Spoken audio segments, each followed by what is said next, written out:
Pretendime pa prova nga Beogradi. Blic flet për sulm shqiptarësh ndaj policisë serbe pas një konfirmim zyrtar.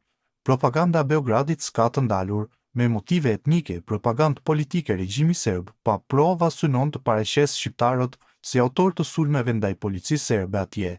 Mediumi serb Blic të njëjtën e 6 shkurtit ka raportuar se 2 ditë më parë një grup shqiptarësh ka qelluar mbi policinë serbe me më shumë se 100 plumba në një fshat të Kurshumlis. Sipas mediumit serb, pas sulmit në fshatin Parada, sulmuesit janë larguar në drejtim të Kosovës. Ngjarja, sipas këtij mediumi, kishte ndodhur kur forcat policore serbe gjetën drunj që kishin bllokuar rrugën, ku edhe u përballën me zjarr të hapur nga sulmuesit në mënyrë të papritur. Lidhur me këtë pretendim si sulm ndaj personelit zyrtar serb, nuk ka asnjë konfirmim nga autoritetet, transmeton portali Dukagjini. Nuk është hera e parë që mediat të dirigjuara nga Beogradi propagandojnë në raport me Republikën e Kosovës dhe shqiptarët. Aktori dhe shkrimtari i njohur Çun Lajçi, përmes një postimi në Facebook, ka reaguar për heshtjen e intelektualëve dhe interesat partjake që sipas tij po mbizotrojnë mbi interesin e qytetarëve. Me një gjuhë të drejtë për drejtë, Lajçi ka folur për raportin e politikës me Amerikën, për sulmet ndaj Vjosa Osmanit dhe Albin Kurtit, si dhe për kthimin e Kosovës në mendësi të vjetra, duke theksuar se vendi ka nevojë për guxim, ndershmëri dhe përfaqësim të vërtetë të popullit, që vuan nga elita milionere e pushtetit për cilët bota sot. Në vim shkrimi i plot. Ju keni interesa më të mira, por jo edhe një njeri që flet pa ja rrudh çerpikun. Unë sloboj, unë flas hapur, e them atë që duhet thanë, nuk ja çeli shtegun Haraxhiut, nuk e shti para analfabetit, unë flas pa doreza, pa qime në gjuhë. Je artist, hesht, mos lobo, s'është unifikuese.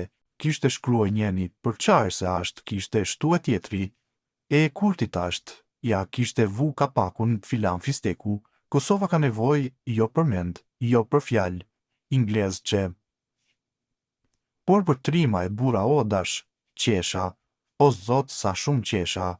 Po kthehemi në kohën e odave, pleqnarave dhe hoxhallarëve që na i lexoni letrat, dhe deri dje thoshin, na duhet dikush që e don Amerika, dikush që smerr vendime pa Amerikën, dhe asa është vetmja e përkëdheluna e Trumpit, e vetmja që zban hapa pa e pyet Washingtonin. Por, ja që partitë e patën me hile edhe dje edhe sot, partitë që zvoglonin si përrojt mbas shiut dalin kundër Vjosës, bajnë thirrje, mos e votoni, ajo është e Kurti pret me rashi, e me urrit projt e me i batet djetet sa deputet që gozhdohen karigët kuvendit që votojnë për po e jo, e në fund votojnë deputetet e Kurtit e të Kosovës të ecë me Amerikën, të ecë me popullin që po vuan nga milionerët e partive në pushtet. Ju, edhe mund të keni ndonjë interes nga Vjosa, nga Kurti, nga liderët milioner, po unë çfarë interesi kam që mendoj për gjeneratat e palindura, e shes libra rrugëve për ekzistencën time, nuk keni zgjidhje më të mirë, keni interesa më të mira, por jo edhe një njeri që flet pa ja rrudh çerpikun, edhe në Londër, edhe në Washington, rënoft Kosova, rënoft të populli se për liderët partjak kishte me na hangër dreshje, drek and dark.